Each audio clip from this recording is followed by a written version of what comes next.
Viral hit episode 7 में आप सबका स्वागत है। पिछले एपिसोड में हमने देखा था हॉबिन पाग्गो से पीटने और ह्यूमिलिएट होने के बाद 1 महीने तक स्कूल नहीं आता, पर 1 महीने तक वो खुद को बहुत ज्यादा ट्रेन करता है। पर बाद में जब वो स्कूल आता है, स्कूल आके पाग्गो के साथ उसका फाइट होता है। अब आगे एपिसोड के शुरू में हमें आवाज सुनाई देता है हॉबिन की। वो सोच रहा है कब से मैं इतना डरने लगा, कब से मैं एक लूजर हुआ। पहले तो मैं ऐसा नहीं था, या फिर जब मेरे डैड मुझे छोड़ के चले गए तब से मैं ऐसा हूँ। नहीं, बिल्कुल नहीं। जब पहले मैं स्कूल आता था तब मैं सबसे बात करता था, सबसे हंस के खेल के बात करता था। पर तभी कुछ ऐसा हुआ। हम पाग्गो को देखते हैं उसे किक मारते हुए। वो पाग्गो को कहता भी है, तुम मुझे क्यों मार रहे हो तुम मुझे। पर मुझे ये कभी भी समझ में नहीं आया, कभी भी नहीं, कि वो मुझे क्यों मार रहा था। एक्चुअली ये सेंस बनाता है क्योंकि शायद उसे भी नहीं पता था कि वो मुझे क्यों मार रहा था। ये शायद वही टाइम था जब मैंने नया स्कूल स्टार्ट किया था। मैं बात करता, वो मुझे मारता, और इसीलिए शायद मैं ऐसा बन गया। लोग मेरे बारे में बुरा वाला बोलते थे। मैं अब किसी की आंखों में आंखें डाल के नहीं बोल सकता था, नहीं देख सकता था। और ये उसी टाइम था जब से मैंने स्कूल आना या फिर स्कूल को हेट करना शुरू कर दिया। मैं ज़्यादा बात नहीं करता था क्योंकि ऐसा लगता था जैसे कि मेरी ज़बान को बांध दिया गया है। मेरा पोस्चर पूरी तरीके से ख़राब हो चुका था। मेरा सर हमेशा नीचे की तरफ रहता था। इसीलिए मुझे जो भी देखते वो सब मुझे मेरी पोस्चर के बारे में बोलते, सब मेरे बारे में बुरा भला बोलते। पर अब और नहीं, मैं कोई लूज़र नहीं हूँ। तुम एक ऐसो लो पाग्गो। तभी हमें फिर से वही सीन दिखाया जाता है जब हॉबिन ने पाग्गो के फेस पर एक बहुत जोरदार पंच मारा था, जिस पंच की वजह से पाग्गो उड़ के बहुत दूर जाके गिर गया था। ये देख के आसपास के सभी बहुत ज़्यादा चौंक गए थे, हैरान हो चुके थे। स्नैपर और रूमी दोनों उसे देख रहे थे। हॉबिन के हाथ में हम देखते हैं उसके हाथ में बहुत ज़्यादा खून लगा हुआ है। ये उसकी नहीं बल्कि पाग्गो का खून है। वो सोच रहा था साइलेंस, और ज़्यादा साइलेंस।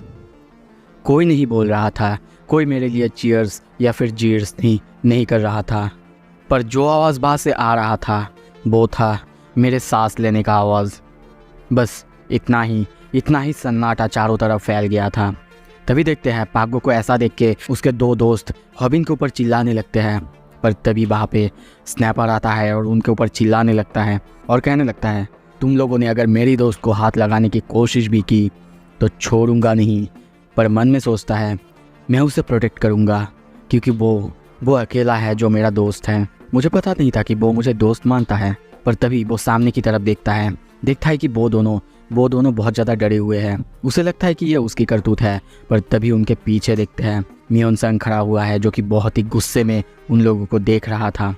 स्नैपर कहने लगता है, इसके बाद से केयरफुल रहना, कभी मेरे सामने मत आना। बंदे के अंदर बहुत ज़्यादा कॉन्फिडेंस आ चुका है। पर हॉबिन को हम बाहर देखते हैं, वो चुप है। तभी मियोन संग कहता है, हॉबिन तुम सच में बहुत ज़्यादा कूल लग रहे थे, पर अभी रो मत। हॉबिन को हम रोते हुए देखते हैं, उसकी पूरी बॉडी काँप रहा है। वो बस रोते रोते सोच रहा है, मैं डरा हुआ नहीं हूँ, मैं अब डरता नहीं हूँ, किसी से भी डरता नहीं हूँ। I am not a fucking loser now. तभी वो कहता है चिल्ला के, वायरल हिट को सब्सक्राइब और नोटिफिकेशन बटन को दबाना मत भूलो, और ऑल्सो लाइक कर दो।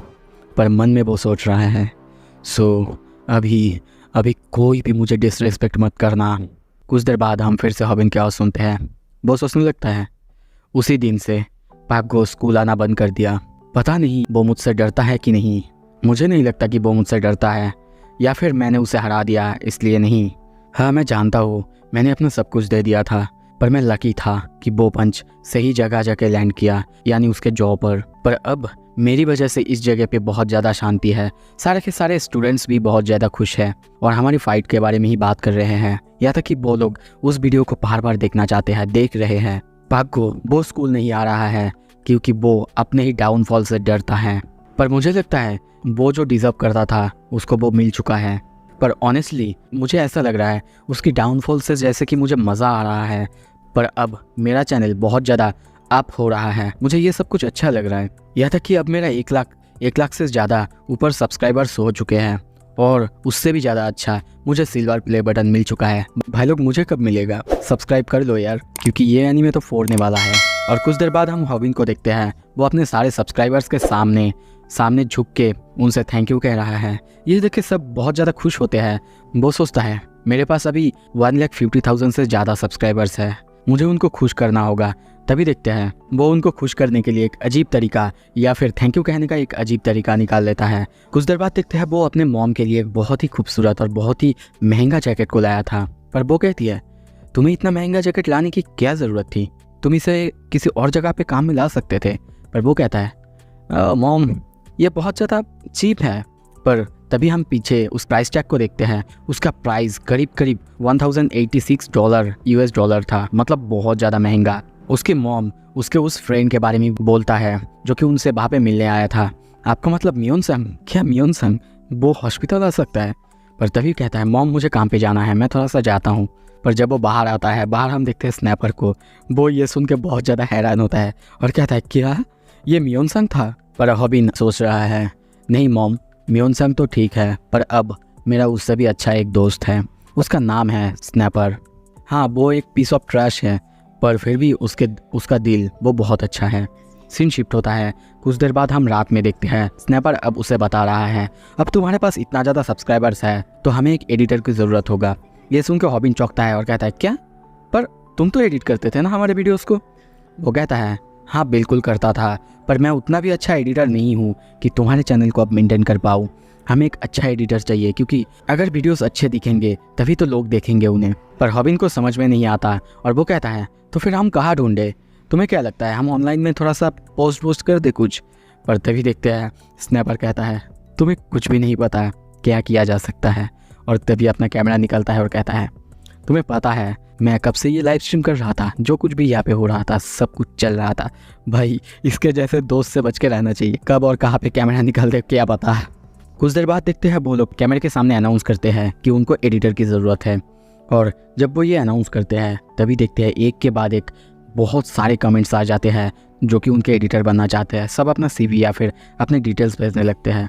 ये देख के विन बहुत ज़्यादा चौंकता है कि इतने सारे लोग इंटरेस्टेड है।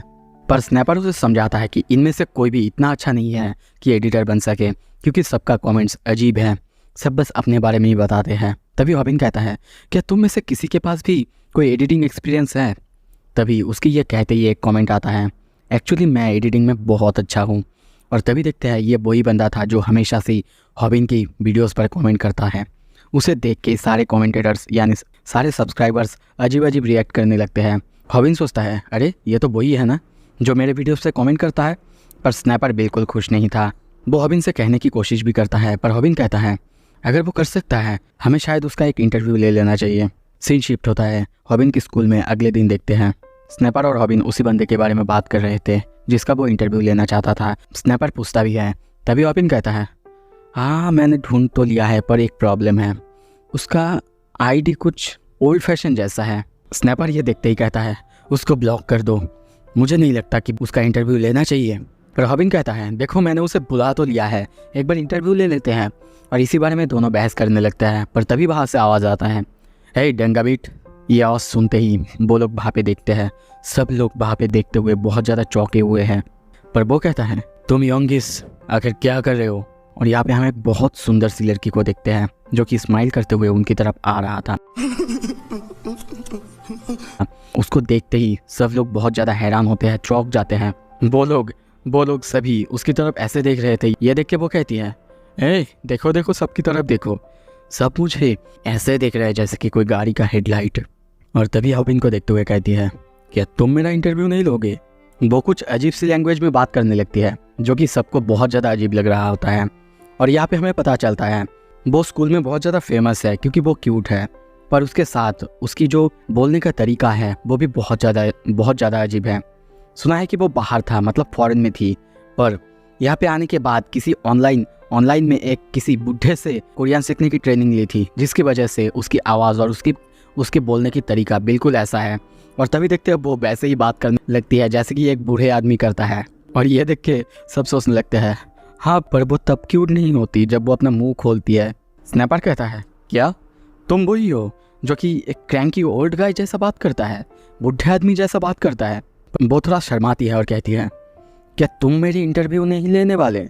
पर तभी स्नैपर उसकी तरफ उंगली दिखाते हुए हंसने लगता है और कहता है तुम सच में क्यूट नहीं लगती हो अब, तुम्हारा फेस भी क्यूट। पर तभी देखते हैं उसकी बात काटते हुए वो उसका उंगली पकड़ती है और कहती है, यंग मैन, तुम्हें ऐसे ही किसी के ऊपर अपना उंगली नहीं रखना चाहिए। उसकी आवाज़ बहुत अजीब तो है, पर उसका क्यूटनेस देख के हमारा स्नैपर पूरी तरह से पिघल जाता है और बिल्कुल वो स्नैपर जैसा ही अपना ही एक इमेज इन दुनिया में चला जाता है जहाँ पे उसकी शादी हो चुका है। और किससे? हाँ बिल्कुल, इसी लड़की से। वो उसको वेलकम करती है, उनका एक कुत्ता भी वो इमेजिन करता है, पर कुछ देर बाद वही कुत्ता उसको बोलने लगता है, उठ जा यू फकिंग क्रीप। वो फिर से कहती है, क्या तुम लोग मेरे इंटरव्यू नहीं लोगे? उसकी आवाज़ सुन के स्नैपर अब थोड़ा सा जागता है और कहता है, ठीक है, कहाँ थे हम? हॉबिन पूछता है, क्या तुमने मुझे कहा था ना कि तुमने हमारी कुछ वीडियोस को एडिट किया है, तो थोड़ा सा दिखाओ मुझे। कुछ देर बाद देखते हैं वो हॉबिन के पास आके हॉबिन को अपना एडिट दिखाने लगती है। उसकी इंट्रो बहुत अच्छा था, ये हॉबिन को भी पसंद आता है। तभी वो स्नैपर से पूछता है, पर स्नैपर तो ऑलरेडी उसके प्यार में गिर चुका है और वो उसे लेने के लिए बिल्कुल तैयार है। पर हॉबिन को अभी भी थोड़ा थोड़ा शक है, तो इसीलिए वो और ज़्यादा देखना चाहता है। और तभी देखते हैं वो उसका और एक एडिट दिखाती है जहाँ पे वो उसकी प्राइवेट पार्ट जहाँ पे दिख रहा था, मतलब जब पागो उसे मार रहा था और म्योन संग ने उसे उठाया था, तब उस जगह को भी बहुत अच्छे से एडिट किया है। इसी बारे में बोलने लगती है, यहाँ तक कि वो वहाँ पे उसका जो कुछ भी दिख रहा था उन सबको भी अच्छे से एडिट किया है। हॉबिन ये देख के बहुत ज़्यादा चौंकता है और शर्माते हुए कहता है, हाँ मैंने तुम्हें रख लिया चलो। अच्छा, पर मुझे तुम ये बताओ, तुम इतने अच्छे एडिटर हो, बहुत से लोगों के लिए, बहुत से यूट्यूबर्स के लिए तुम काम कर सकती हो, फिर तुम मेरे साथ काम क्यों करना चाहती हो? ये सुन के वो थोड़ा सा स्माइल करती है। तभी हम पास्ट में देखते हैं जब हॉबिन पागो से पहली बार लड़ रहा था, वो वहीं से जा रही थी।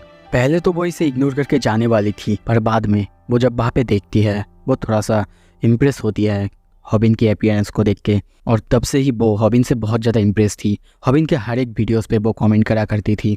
आई होप कि वो अपने मन में हॉबिन को लाइक करती है, पर वो उसे नहीं बताती है। अपना हाथ बढ़ाती है और कहती है, आई होप कि हम एक बहुत अच्छी टीम बनेंगे। पर हॉबिन उससे हाथ मिलाता, उससे पहले स्नैपर उससे हाथ मिलाता है और कहता है, बिल्कुल हम बनेंगे। कुछ देर बाद देखते हैं वो तीनों मिलकर अपने यूट्यूब चैनल पे ये पोस्ट डालते हैं कि उन्होंने एक एडिटर को हायर कर ली है। और यही पोस्ट हम भूमि को देखते हैं, वो देख रही थी। वो बहुत सैड है और सोचने लगती है, तो वो अपने यूट्यूब चैनल पर वीडियोस भी अपलोड कर रहा है। कुछ देर बाद देखते हैं उसे रास्ते से जाते हुए, पर उसके मन में बस हॉबिन की बात। वो सोच रही है, आई गेस वो मुझसे बात नहीं करना चाहता, पर आई विश कि वो मेरी कॉल्स एक बार उठा ले। और तभी जब बाहर से जा रही थी वो देखती है एक जगह पे बहुत ज़्यादा भीड़, वहाँ पे किसी का लड़ाई हुआ है। जब वहाँ पे जाके देखती है एक बंदा चेयर पे अकेला बैठा हुआ है, बहुत से लोगों को उसने पीट दिया है गेम खेलने के लिए। पर तभी पीछे से एक बंदा आके उसे गाली देने लगता है और वहाँ से हटने के लिए कहता है। उसकी गाली और उसके ऊपर थोड़ा सा हाथ उठाने की वजह से वो हार जाता है और पीछे देखते हुए मुड़ते हुए कहता है, क्या तुम्हारे पास 501 होगा? कुछ देर बाद हम देखते हैं स्नैपर हॉबिन को बता रहा था, इसका नाम है ताइहोन सियोंग, 18 साल का है, गैंगबुक हाई से। वो एक मैक्स एफसी का पार्ट था, पर उसको वहाँ से निकाल दिया गया था क्योंकि वो बहुत ज़्यादा वाइल्ड था। यहाँ तक ये भी सुना जाता है कि उसके स्कूल में कोई ऐसा नहीं बचा है जो कि उससे ना पिटा है। हॉबिन ये सुन के कहता है, वाओ ये तो इम्प्रेसिव है, पर तुम मुझे ये क्यों बता रहे हो? और वो कौन सा टेक्निक सीखता है? क्या वो बॉक्सिंग सीखता है? पर तभी स्नैपर हंसता है और कहता है, ये ताइक्वांडो है। हॉबिन को ये समझ में नहीं आता कि वो हंस क्यों रहा है, पर बाद में स्नैपर कहता है, ताइक्वांडो इसे सबसे कमज़ोर खेल माना जाता है, कमज़ोर फाइटिंग टेक्निक माना जाता है। वो उसका मजाक उड़ाने लगता है। तभी वहाँ पे उनका एडिटर आती है और वो कहती है, गलत, तुम लोग बहुत गलत हो। जो ताइक्वांडो हम लोग देखते हैं वो स्पोर्ट्स के लिए है, पर जो रियल फाइट में यूज़ होता है वो अलग है। हाँ, जिसके बारे में हम स्पोर्ट्स में देखते हैं वो अलग है, उसे बस ओलंपिक के लिए बनाया जाता है। पर एक्चुअल फाइट में जो ताइक्वांडो यूज़ होता है वो बिल्कुल मार्शल आर्ट लेवल जैसा है। यहाँ तक कि एक एक्सपेरिमेंट में ये भी देखा गया था, ताइक्वांडो का जो किक्स पावर होता है वो बाकी फाइटिंग टेक्निक से बहुत ज़्यादा अच्छा होता है या फिर बहुत ज़्यादा पावरफुल होता है। हॉबिन और स्नैपर यह देख के बहुत ज़्यादा हैरान होते हैं। हॉबिन कहता भी है, ये सब कुछ तो ठीक है, पर इस बंदे का मुझसे क्या लेना देना? और तभी स्नैपर कहता है, ओह ऐसा कुछ इम्पोर्टेंट नहीं है, एक्चुअली हमारे सब्सक्राइबर्स ने कहा है कि इस बंदे को तुम्हें इसके बाद कॉल आउट करना है। ये सुन के हॉबिन बहुत ज़्यादा हैरान होता है और पहले तो हंसता है और कहता है, तुम मजाक कर रहे हो ना? पर स्नैपर कहता है, बिल्कुल नहीं।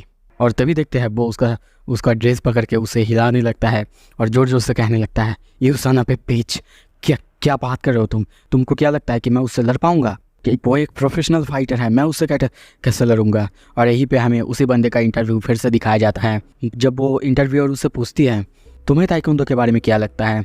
वो भी उसे बताती है, ताइक्वांडो बहुत ज़्यादा खतरनाक है, उसमें स्पेशली एक अटैक है जो कि बहुत ज़्यादा खतरनाक है, यहाँ तक कि मुझे भी डर लगता है, और वो है बैक किक।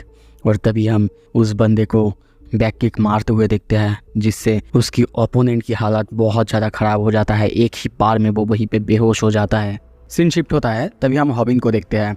हॉबिन सोचता है, आई एम थैंकफुल, मेरे सब्सक्राइबर्स मुझे पुलिस के बारे में सजेस्ट कर रहे हैं, पर मैं ये बंदा कोई ऑर्डिनरी स्कूल बुली नहीं है, वो एक प्रोफेशनल फाइटर है।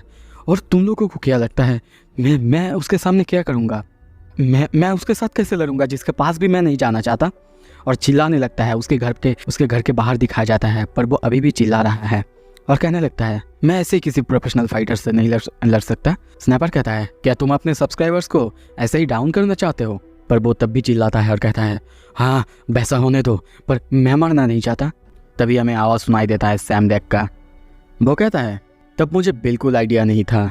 हाँ, मेरे पास अब एक ट्रिक है जो कि शायद मदद कर सकता है, जिसकी मदद से शायद तुम जीत सकते हो। सो इसी के साथ ये एपिसोड यहाँ पे ख़त्म होता है। अगला एपिसोड जल्दी आएगा, देखने के लिए बहुत बहुत शुक्रिया। Thank you so much. अगर अच्छा लगे तो सब्सक्राइब करो ऐसे ही नेक्स्ट वीडियो देखने के लिए।